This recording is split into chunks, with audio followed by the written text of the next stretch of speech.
నల్గొండ, వరంగల్, ఖమ్మం జిల్లాల పట్టభద్రుల ఎమ్మెల్సీ ఉప ఎన్నిక ఓట్ల లెక్కింపు కొనసాగుతోంది. మూడో రౌండ్ ముగిసేసరికి కాంగ్రెస్ అభ్యర్థి 18,878 ఓట్ల ఆధిక్యంలో కొనసాగుతున్నారు. రెండో స్థానంలో బీఆర్ఎస్, మూడో స్థానంలో బీజేపీ అభ్యర్థి, నాలుగో స్థానంలో ఇండిపెండెంట్ ఉన్నారు. ప్రస్తుతం నాలుగో రౌండ్ ఓట్ లెక్కింపు కొనసాగుతోంది.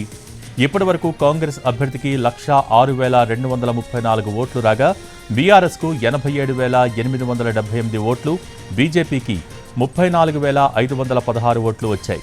తుది ఫలితంపై ఉత్కంఠ కొనసాగుతోంది.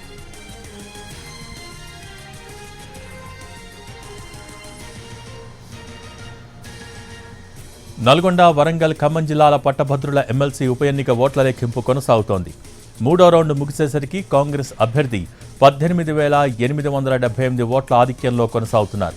రెండో స్థానంలో బీఆర్ఎస్, మూడో స్థానంలో బీజేపీ అభ్యర్థి, నాలుగో స్థానంలో ఇండిపెండెంట్ ఉన్నారు. ప్రస్తుతం నాలుగో రౌండ్ ఓటు లెక్కింపు కొనసాగుతోంది.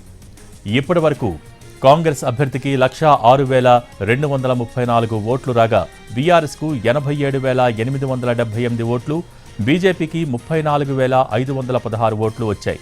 తుది ఫలితంపై ఉత్కంఠ కొనసాగుతోంది.